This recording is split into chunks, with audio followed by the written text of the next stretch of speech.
आपने उनको दूर मान रखा है, इसलिए चुपचाप बैठे हैं। और जिस दिन तुम अपना मान लोगे तो हलचल शुरू हो जाएगी। भगवान अपने घर के हैं भाई। भगवत प्राप्ति कोई बहुत दुर्लभ बात नहीं है। दुर्लभ बात है माया के आकर्षण से बच पाना। भगवान की प्राप्ति, हाथ उठा के कहता हूं, ये तो कभी शब्द कान में मत पड़ने देना, नहीं तो जन्म बिगड़ जाएगा। जहां कोई कहे कि ऐसे कोई भगवत प्राप्ति होती तो कान में उंगली डाल लेना, नहीं सुनना। मुझे प्रभु मिलेंगे और निश्चित मिलेंगे, ये उनके वचन हैं, ये यथा माम प्रपद्य। पर दिमाग में नहीं टिकेगा जिसको श्री जी की प्राप्ति नहीं होनी, वो हमारी बात बैठा ले नहीं पाएगा। जानबूझकर आचरण गंदे तो होने ही न पावे। जानबूझ के आप कोई दृश्य देख रहे हैं, कोई बातें कर रहे हैं, कोई क्रियाएं कर रहे हैं, ये जानबूझकर तो किसी भी तरह से अशुद्ध आचरण होने ना पावे। अगर कहीं चूक हो जाती है, असावधानी बन जाती है, तो कृपा बल आपकी समस्त बुराइयों को मिटा देगा, क्षमा कर देगा। एक होता है जानबूझ का मतलब संकल्प के सहित। एक अचानक ऐसा कुछ हो गया, वो समझ नहीं पाया, वो प्रभु देखते हैं, वहां वो बचा लेते हैं, हर तरह से बचा लेते हैं, गिरने पर भी बचा लेते हैं। होता है, अचानक भी हो जाता है। कोई घटना घटी है, धक्का लग गया, वो पिटाई शुरू कर दी, गाली हो गया, लड़ाई झगड़ा, कुछ कई तरह की ऐसे पाप प्रवृत्तियां अचानक हो जाती हैं, जिनको पता नहीं चल पाता। वो भगवान की कृपा संभाल लेगी। जानबूझकर संकल्प करके क्रोध करना, काम की बात, अहंकार की बात, ये उपासक हो, इस पाप में दृष्टि को दूर करो, बहुत जल्दी आनंद मिलने लगेगा, बहुत जल्दी। ये भ्रम तो हमारे हाथ जोड़कर प्रार्थना छोड़ दो कि भगवान दुर्लभ वस्तु हैं, छोड़ दो बिल्कुल मत। हम अपने संत महापुरुषों के अनुभव की और छाती की बात कहते हैं, ये छोड़ दो भ्रम कि भगवान दुर्लभ है। दुर्लभ है ये संसार, दुर्लभ है संसार, क्योंकि ये न था, न है, न रहेगा, तो कैसे मिलेगा। नासतो विद्यते भाव, इसकी सत्ता ही नहीं, उसके लिए तुम जन्म जन्मांतर से भटक रहे हो। मिला है संसार तुम्हें आज तक, क्या है तुम्हारे पास? जहां हटे तो फिर वैसे ही, कुछ नहीं, केवल लगा कि हमने बहुत बटोर लिया। जपो नाम प्रभु का, अगर नाम जपा है तो फिर ऐसा नहीं हो सकता तुम खाली हाथ जाओगे। हे, ऐसी बात तो कभी सुनना भी नहीं, अंगुली कान में डाल लेना। हम भूल गए इसीलिए ये बात है, नहीं तो हमारे वो खिलौना है, हम उनके खिलौना नहीं खेल रहे सखा, उनके कांधे पे चढ़ के। ये हमारे खिलौना है और हम उनके खिलौना है। अब पता नहीं पहले कौन खिलौना बना, वो तो वो जाने, लेकिन वो हमारे खिलौना है। होंगे जिनके लिए दुर्लभ, हमारे लिए दुर्लभ नहीं है। हमारे हृदय हैं, हमारे हृदय विहारी हैं, हमारे जीवन धन। और ये हम अपनी बात नहीं कहते, सबकी बात कहते हैं। आपने उनको दूर मान रखा है, इसलिए चुपचाप बैठे हैं। और जिस दिन तुम अपना मान लोगे तो हलचल शुरू हो जाएगी। शांताकारम में हलचल शुरू हो जाएगी और आपको हृदय में दिखाई देगा हलचल होने लगी, हलचल होने लगी। जैसे गर्भवती माँ को पता चल जाता है, हाँ अब इधर हलचल हुई, इधर हलचल हुई, ऐसे ही भजनानंदी उपासक को पता चलने लगता है कि हृदय गर्भगृह में प्रभु अब हलचल शुरू कर दिए हैं। आनंद की हलचल, आनंद की उमगन शुरू हो गई है। आप अपने आचरणों को अशुद्ध ना होने दीजिए और अच्छापन का अभिमान भी ना आने दीजिए इस रस की प्राप्ति के लिए, कि हम तो कोई गंदे आचरण करते नहीं, इस बात का अभिमान ना आने दीजिए। किसी ने कहा था, जो आप 24 लक्षण दुर्गुण बताए, एक दिन सत्संग में हुआ था, हम में से एक भी नहीं है, गारंटी से कह सकते हैं। तो हंसी आई थी, भैया ये गारंटी, ये सब अहम बोल रहा है, अहंकार, और ये सब गुणों का अभिनेता है पूरा, यही सब अभिनय करता है। यही काम बन जाता है, यही क्रोध बन जाता है, यही लोभ बन जाता है, अहंकार। अहंकार विमूढ़ आत्मा करता हमिति मन्यते। और जो निर्दोष हैं वो कह रहे हैं, क्वा हम तुच्छा परम मधमा प्राण होगा।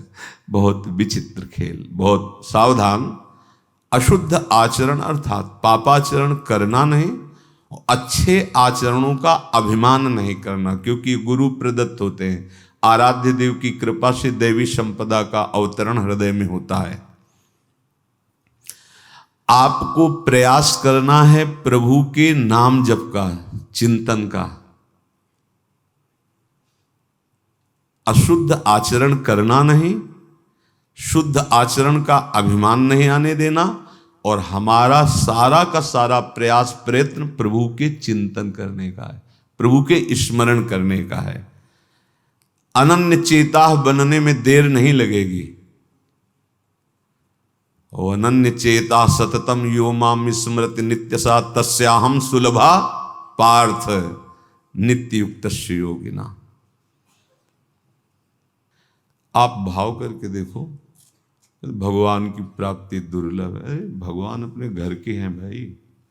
माया भगवान की घरनी है, जिसे तुम अपनी घरनी बनाना चाहते हो।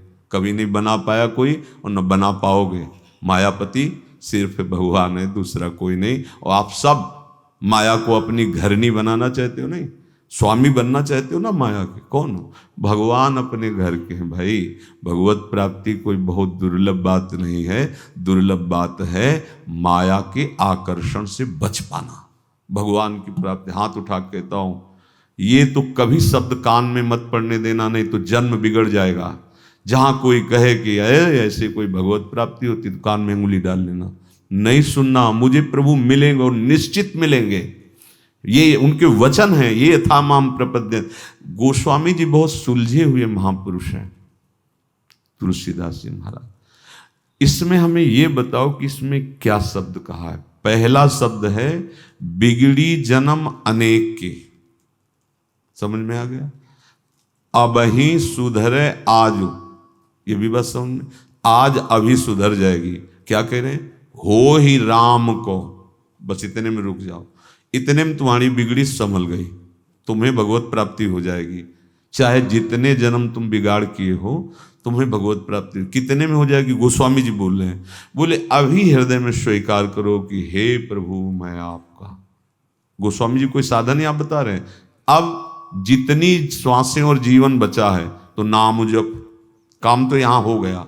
अब नाम इसलिए जपो कि ये बात तुम्हारे हृदय में दृढ़ हो जाए, जो स्वीकार किया है दृढ़ हो जाए। और नाम जपने में जो तुम्हें बाधा पहुंचाते हैं, तज कुसुमाज, गंदी बातों का त्याग करो। ये बाद के बाद कही है। भगवत प्राप्ति की बात तो इतने से हो गई कि अब ही सुधरे आज हो ही राम को। ये बहुत चिंतन की हुई, शोधी हुई बात है। अब हम कह तो रहे, एक बार बरसाने में भी गहवर बन के पहले साकरी खोर में बैठ करके कहा था कि हमारी श्री जी के प्रति जिसके हृदय में ये बात आ जाएगी कि हमारे माई श्यामा जी को राज आज इस परम पावन भूमि पर बैठ कर कह रहे हैं, निश्चित उसको श्री जी प्राप्ति निश्चित होगी। श्री जी निश्चित, पर दिमाग में नहीं टिकेगा जिसको श्री जी की प्राप्ति नहीं होनी, वो हमारी बात बैठा ले नहीं पाएगा। वो एकांत में कुछ लोग साथ हैं।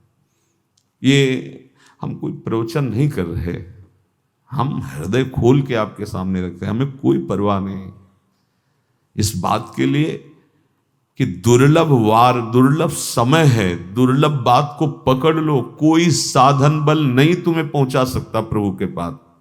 ये हम भी कह रहे हैं।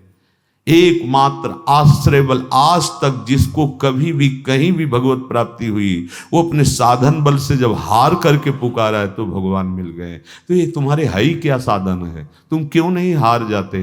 क्यों नहीं स्वीकार कर लेते? हे प्रियालाल मैं आपका हूं, हे लाडली मैं आपका हूं।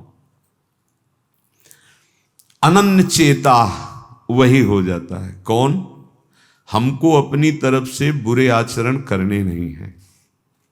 अगर चूक हो जाती है तो भगवान की कृपा उस चूक को सुधार देती है। रहत न प्रभु चित चूक किए की, करत सुरत सैबार ही की। फिर क्या होता है? हमारा एक ही प्रयास होना चाहिए, केवल भगवत चिंतन। अब वो हो जाता है अनन्य चेता। जो ही अनन्य चेता हुआ, कि उसे भगवत साक्षात्कार हो जाता है। भगवान का दर्शन बिल्कुल दुर्लभ नहीं। भगवान की देखो जो ये दुर्लभता वर्णन की गई है, आप जैसे ग्वारिया बाबा या भक्त गोपाल चरवाहा या ओम प्रकाश जी या और भी बड़े बड़े, पाई भर इनको कष्ट नहीं होता। हम तुम शरीर में हैं, प्राणों को पोषित देख करके सुखी हैं, इसलिए ऐसा 70 दिन भोजन नहीं किया। अरे तुम क्या जानो, अनंत ब्रह्मांडों का पोषण करने वाला प्रभु उनको पोषित कर रहा है, अमृत सुख दे रहा है, तो इस अन्न पानी की क्या बात रह गई। तो ये थोड़ी कि इतना भयानक कष्ट उसने सहा, कष्ट सह के नहीं, अपार सुख में 70 दिन व्यतीत हुए श्री ओम प्रकाश जी के। अपार सुख में रंत देव जी के कितने दिन व्यतीत हुए, अन्न पानी भी नहीं है, अपार सुख, वो भगवदानंद है। कैसे बाह्य देहाभिमानी जीव बुद्धि की कहाँ पहुंचे उस सुख के लिए। ये चिंता मत करो, ये कोई दुख नहीं है। जिस साधक को अपने शरीर सुख आराम देने की वृत्ति बन गई है, बहुत ध्यान से सुनिएगा, हमारी कुछ ऐसी कमियां हैं जो हमें आगे नहीं बढ़ने देती। जिस साधक को शरीर सुख और आराम देने, ये शरीर तुम्हारा नहीं है, तुम शरीर नहीं हो, इसे ज्यादा दुलार मत करो। अब हमारी बात समझ में आ जाए तो समझ लो, जैसे पता है कि अब ये नौकर भाग जाएगा, नहीं तो होता है और काम करा लो, जितना करा लो। कंजूस आदमी हो तो क्या सोचेगा, और काम करा लो जितना, ऐसे ही ये भागेगा, ये मरेगा, ये नष्ट होगा, और भजन करा लो, जितना भजन करवा लो इससे, जितनी जगत की सेवा करवा लो, जितना दूसरों का मंगल करवा लो। इसको ये नहीं कि खूब सजा धजा के खूब सोआओ खाओ पियो भोग, अरे धोखा धोखा, भारी धोखा। इससे दुलार करना धोखा, इसका बहुत दुलार करना मतलब दुर्गति का पूरा पक्का इंतजाम कर लेना। अब ये बात सबकी समझ में नहीं आएगी, क्योंकि बहुत प्रचंड भगवती माया का आकर्षण है, इसी से तो आकर्षण है। शरीर को आराम देने की वृत्ति, सुख देने की वृत्ति, विलासिता की वृत्ति, ये साधक को साधना में, उपासना में आगे नहीं बढ़ने देती, और ये अधिक दुख और चिंता प्रदान करने लगती है। हरिजन छाड़ी विषयन की करत गुलामी, बहुत सावधानी, कड़वे वचन जरूर हैं। तुम्हारी मौज हो तो महलों में रखो, तुम्हारी मौज हो तो फुटपाथ में, तुम्हारी मौज हो तो पुजवाओ, तुम्हारी मौज हो तो पिटवाओ। न शिकायत है और न जय हो है, कि बहुत कुछ अनुकूल हो गया तो जय हो और प्रतिकूल हो गया तो शिकायत नहीं। तुम सिर्फ मेरे हो और मैं सिर्फ आपसे प्यार करता हूं, बस। ये बहुत सावधानी की जरूरत है। साधक शरीर को आराम देना, विलासिता। अब ये कोई हम कथा नहीं सुना रहे, घटना सुना रहे, क्योंकि जीवन भ्रमण में रहा है। नवीन साधक थे, बहुत अच्छे, वेदांत में प्रवीण थे, पढ़ने में, चिंतन में नहीं। तो बहुत लोग आने लगे थे सत्संग में। तो कुछ लोग जो धनी मानी होते हैं, फल फूल लाना, थोड़ा और अच्छे अच्छे पदार्थ लाना, हाथ जोड़ के पूछना, स्वामी जी आप कोई सेवा बताइए, और कुछ भेंट रख देना। इससे उपासक को प्रियता होने लगती है। ऐसे लोगों में खतरा, जो तुमको नमस्कार भी ठीक से न करे उसकी तरफ तो देख लो, ये उल्टा मार्ग है। सम्मानम कल्याति घोर गर्लम, जो तुम्हें नमस्कार करके बहुत मीठा मीठा और बहुत अनुकूलता प्रदान करे तो दृष्टि तुम्हारी ऐसे होनी चाहिए। तो सार बात उनके अनुभव की बात थी कि मर भले चाहे जाए। अब साधक में बचाएंगे तो भगवान है ही है, एक बार थप्पड़ लगा के लाइन में लगे, तो उनका मर चाहे भले जाए पर विषयी पुरुषों की दासता स्वीकार न करे। इसलिए संगम त्यजेत मिथुन व्रतिनाम मुमुक्षु सर्वात्मना न विसृजेत बहिरेन्द्रियाणि। सौभरी जी, संगम त्यजेत, संग का तात्पर्य भगवत भाव से सबसे मिल रहे हैं। हमारे प्रभु, हम लोग भिक्षुक हैं जो ऐसे हाथ उठा के चुपचाप रख दिए, जो सामने आ गया भोग लगाओ खाओ, जैसी व्यवस्था, परिचय नहीं होना चाहिए, वही करें।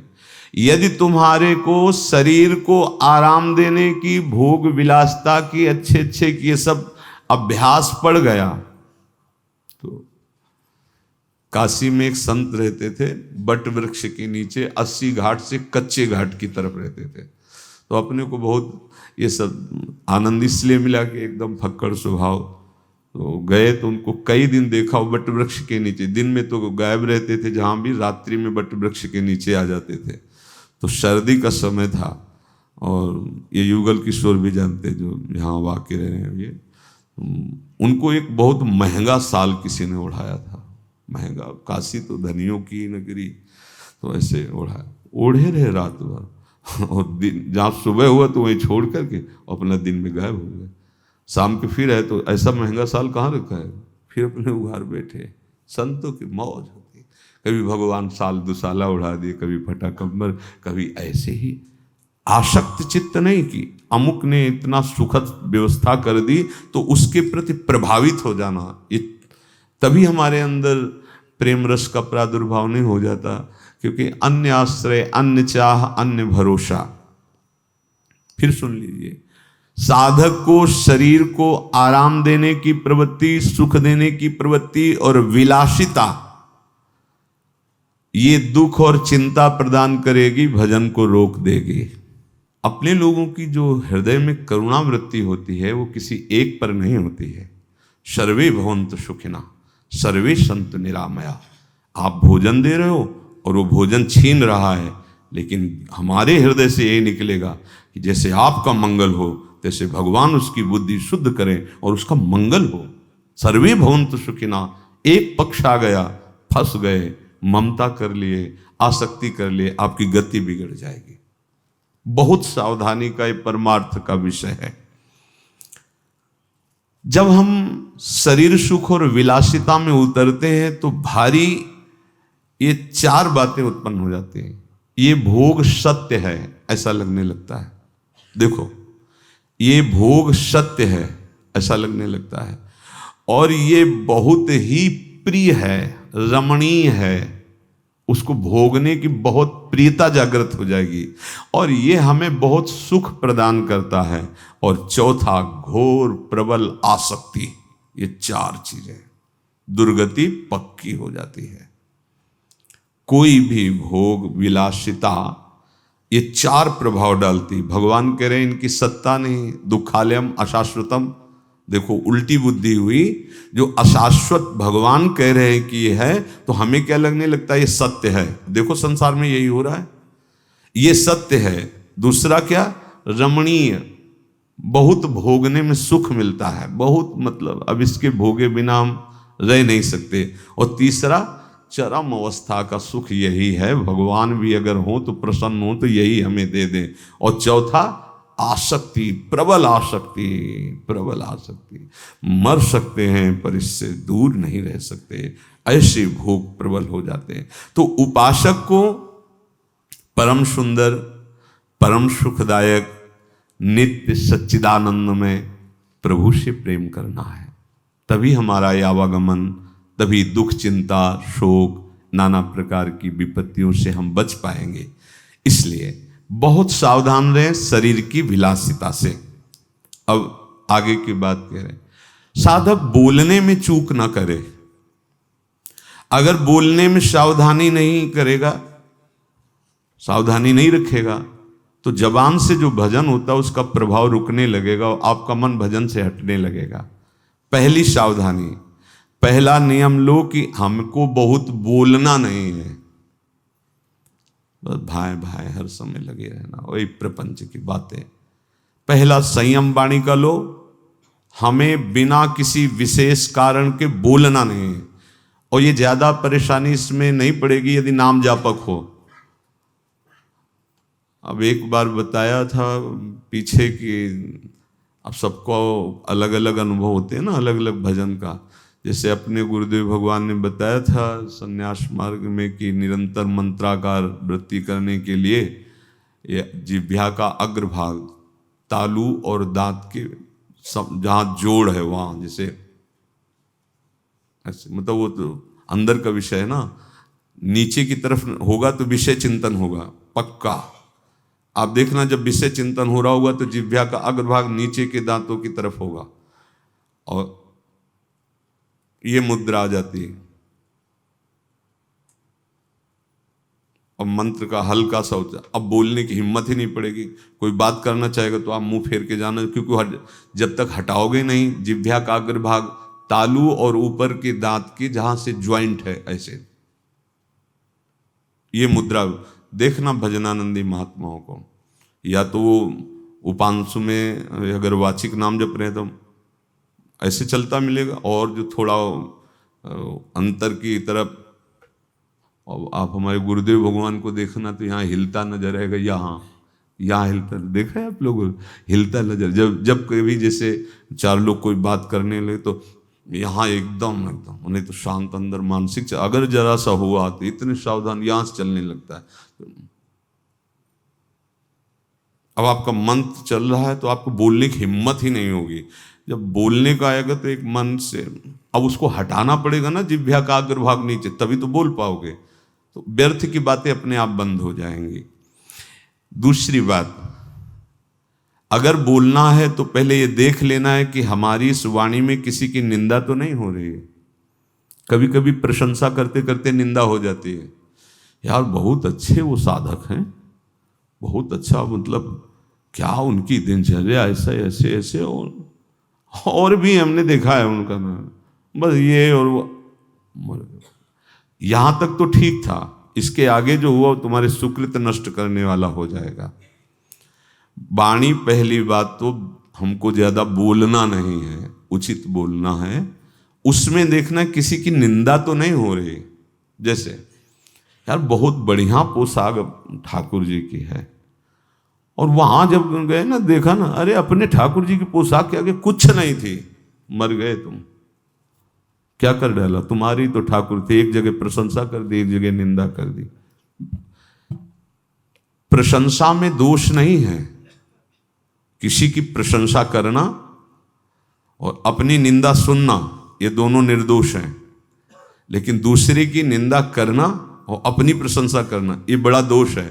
पर प्रशंसा, इतना कोई चतुर सुजान हो कि प्रशंसा ही केवल हो, उसके उदाहरण में किसी की निंदा ना होने पावे, तो वो प्रशंसा निर्दोष मानी जाएगी।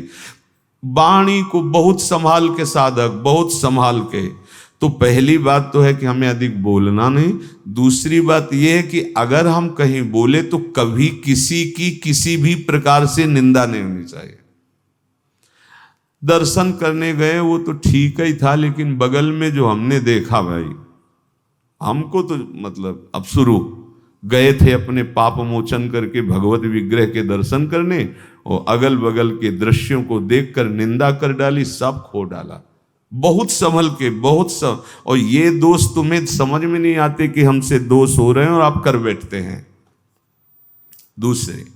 तीसरी, आपको वाणी में देखना है कहीं तुम्हारी प्रशंसा वाली बात तो तुम्हारे मुख से नहीं निकल रही, कहीं आप बात कर रहे हो, कहीं अहंकार की गुदगुदी हो रही है और आप अपनी प्रशंसा मार रहे हो, ऐसा तो कोई विषय नहीं। अगर है तो तुम्हारी साधना में घातक हो जाएगा। जैसे दूसरे की निंदा करना घातक हो जाता है, अपनी प्रशंसा करना घातक हो जाता है। चौथी, देखो वाणी में कहीं किसी का अहित तो नहीं निकल रहा कि तुम किसी को ऐसी प्रेरणा दे रहे हो कि दूसरे का अमंगल और अहित हो जाए। देखो वाणी में कहीं तुम झूठ कपट का शब्द तो उच्चारण नहीं कर रहे हो। बस ये 5 बातें अपने जीवन में देख ले। हमें व्यर्थ चर्चा नहीं करनी, वाणी बोलनी है, प्रशंसा भले किसी की कर दो, निंदा होने ना पावे।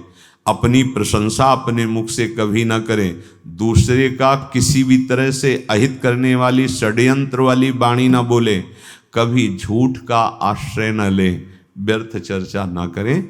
ये अगर वाणी शुद्ध, तो बहुत जल्दी जैसे पहले भावों का वर्णन हुआ, भगवत कृपा से उन भावों का हमारे हृदय में उन्मेष हो जाता है, वो प्रकट होने लगते हैं। शेष चर्चा आगे। श्री राधा वल्लभ।